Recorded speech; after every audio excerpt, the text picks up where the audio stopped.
¿Qué onda, mi gente del voleibol? ¡Qué gusto poder saludarlos! En este video vamos a ver y a aprender sobre la historia de este deporte, su evolución a través del tiempo. ¡Acompáñame! Existen historiadores que indican que este deporte ya se practicaba en la Roma imperial 200 años antes de Cristo e indican como precursor del voleibol al fútbol, que se disputó principalmente en Italia y Alemania entre los siglos XIII y XVIII. Lo cierto es que si bien el fútbol tiene bastante similitud con el voleibol, no podemos ir más allá de la historia oficial de este deporte, que se remonta al 9 de febrero de 1895, cuando William G. Morgan, el director de la IMCA en Massachusetts, Estados Unidos, influenciado por el tenis, el bádminton, el balonmano, crea un deporte que, a diferencia del básquetbol tan aguerrido y energético, permita a las personas en la última etapa de su juventud poder disfrutar del deporte y seguir practicando algo con balón. William Morgan detectó la necesidad de un deporte alternativo que fuera más tranquilo para este rango de población, así que encontró en el voleibol lo que estaba buscando. En palabras de Morgan, el tenis se presentó a mí en primer lugar, pero este precisaba de raquetas, pelota, una red y demás equipo.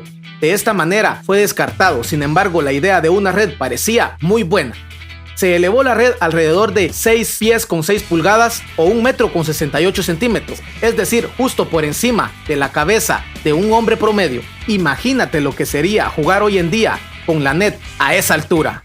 Se debía tener un balón, y entre aquellos que se había probado se tenía en cuenta la vejiga o cámara del balón del baloncesto, pero se reveló demasiado ligero y demasiado lento. Entonces se probó con un balón de baloncesto, pero este era demasiado grande y demasiado pesado. De esa manera, Morgan se vio en la necesidad de construir un balón de cuero con la cámara de caucho que pesara entre 9 y 12 onzas, aproximadamente 300 gramos. En un principio, el voleibol fue llamado mintonete, una palabra que combina el minton en alusión al bádminton, un deporte en el que se emplean raquetas ligeras, y el uso de la net, más el sufijo ete, que en francés significa pequeño o pequeña. Esto se debía a que la red del ahora llamado voleibol era muy similar a la red del bádminton, por lo que el nombre de pequeño bádminton le quedó perfecto. La idea de Morgan de un deporte de energía más calma tuvo una gran aceptación. Tanto fue así que un año después de su creación, presentando su juego en una conferencia, fue que recibió la idea de Alfred T. Halstead, la que cambiaría para siempre la historia de este deporte, el nombrarlo voleibol, es decir, pelota más voleo, ya que la idea siempre fue que el balón se encontrara volando en el aire todo el tiempo. Es importante aclarar que las palabras voleibol se escribieron separadas hasta 1952. Es por eso que su traducción al español era balón volea. En este año, la Asociación Nacional Norteamericana de Voleibol decidió unirlas para convertirlas en una sola palabra. El 7 de julio de 1896, en la Universidad de Springfield, se jugó el primer partido oficial de voleibol. En sus inicios, el voleibol era muy diferente a lo que conocemos hoy en día. Las primeras reglas diseñadas por el propio Morgan exigían un campo de 25 por 50 pies, es decir, 7,6 por 15,24 metros aproximadamente. Cualquier número de jugadores, 9 rotaciones con 3 saques para cada equipo en cada rotación, ningún límite de número de toques a la pelota permitido para cada equipo.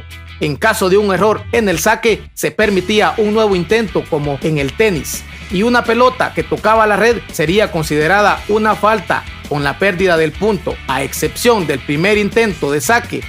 En ese mismo año, 1896, se publica el primer reglamento de la historia del voleibol, desarrollado por la IMCA, en donde se indicaba principalmente que el tamaño de la cancha era de 7.5 por 15 metros, con una red de 60 centímetros ubicada a 2.13 metros de altura.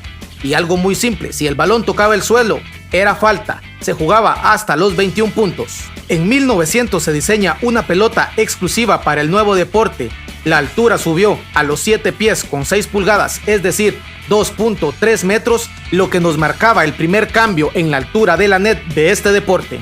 Con las muchas sedes con las que el IMCA contaba alrededor del mundo, el voleibol no tardó en expandirse por Canadá, China, Japón, Filipinas, México y por toda Europa. Los primeros campeonatos nacionales de voleibol tuvieron lugar en los Estados Unidos entre 1922 y 1928, año en el que se crea la USBA, United States Volleyball Association. Canadá fue el primer país extranjero en incorporar esta disciplina como deporte y la instauró en varias instituciones deportivas. Esto ocurrió a comienzos del año 1900. 8 años más tarde, Japón lo imitaría y en 1910 llegaría a Filipinas, país en el que se le incluyó en los primeros Juegos del Lejano Oriente, los cuales tuvieron lugar en 1913. Este sería el detonante para que el voleibol comenzara a expandirse mundialmente y llegara a ser la segunda disciplina de equipo de mayor popularidad a nivel mundial después del fútbol.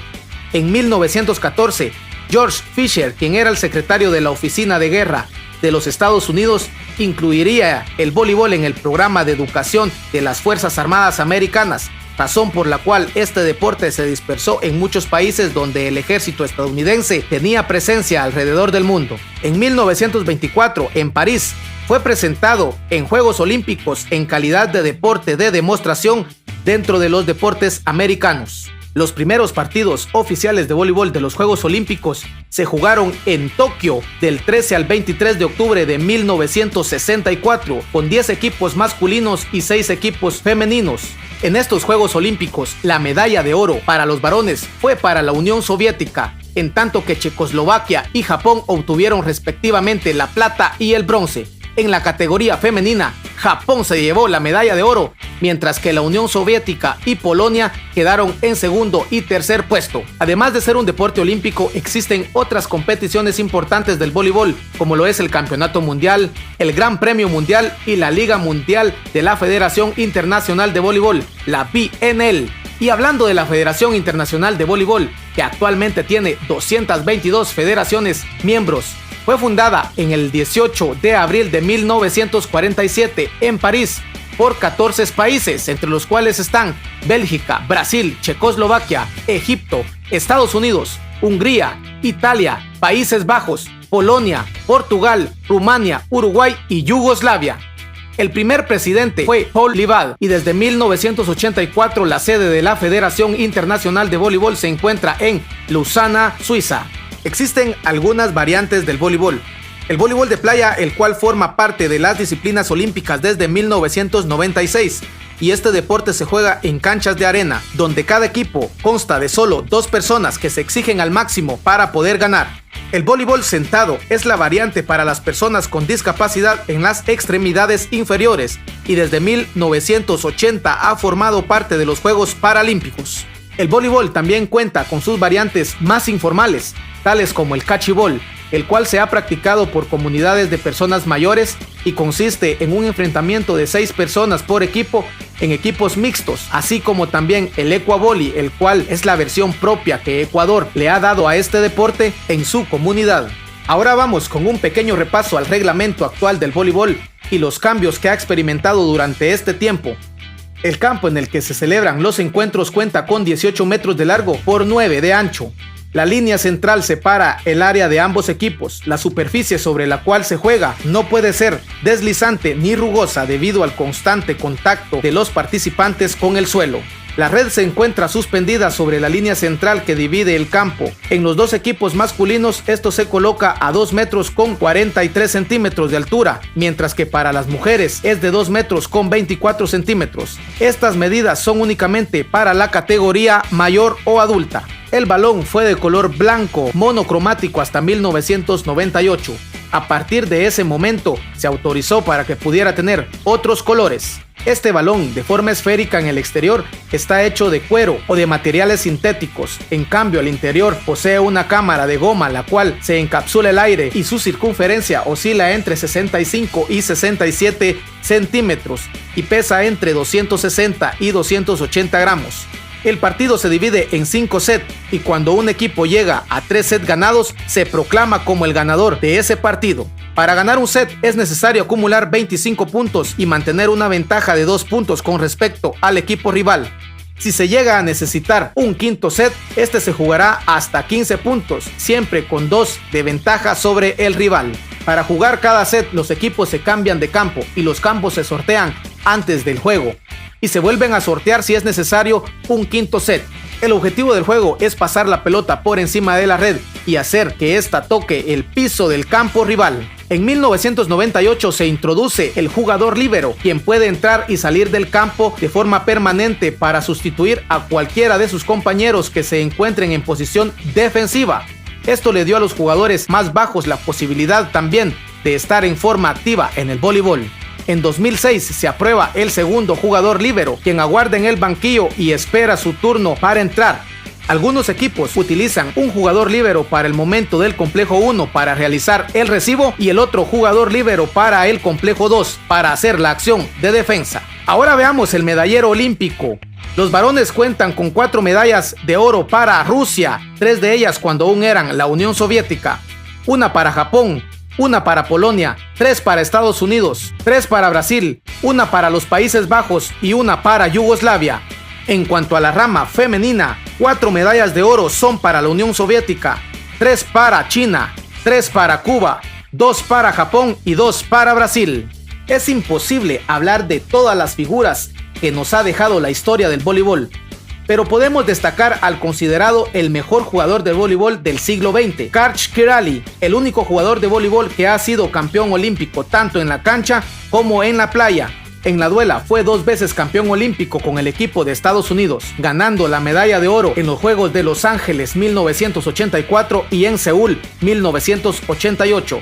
Mientras que el domingo 28 de julio de 1996 en voleibol de playa subió a la cima del podio en los Juegos de Atlanta junto a Kent Steffes. En ese momento la pareja fue campeona sin perder un solo set. Además, considerando que también fue campeón en Tokio 2021 como entrenador del equipo femenino de los Estados Unidos. Por Latinoamérica, en los varones, destacamos aquí uno de los principales representantes de una generación brasileña triunfadora que comenzó la década de los 2000, nada más y nada menos que Giba. Este fue considerado como mejor jugador del mundo durante varias temporadas. Este jugador ganó 3 medallas olímpicas, 1 de oro y 2 de plata, además de ser 3 veces campeón del mundo en 2002, 2008 y 2010. En la categoría femenina tenemos como una de las mejores a Regla Torres. Nació en La Habana, Cuba y ganó 3 medallas olímpicas de oro con su selección. Y la Federación Internacional de Voleibol la eligió como la mejor jugadora del siglo XX.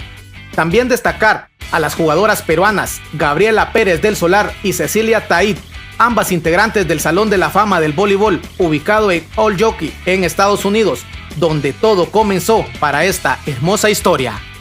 Para ti, ¿cuál es la mejor selección, equipo o jugador de la historia? Déjame un comentario o comparte tu pasión por el voleibol. Si llegaste aquí, regálame un like, suscríbete a Mr. Volley JM y comparte nuestros contenidos con otros fans del voleibol. Además, también te puedes unir a nuestra comunidad, donde por medio de un aporte mensual puedes ayudarnos a crear más contenido. ¡Hasta la próxima!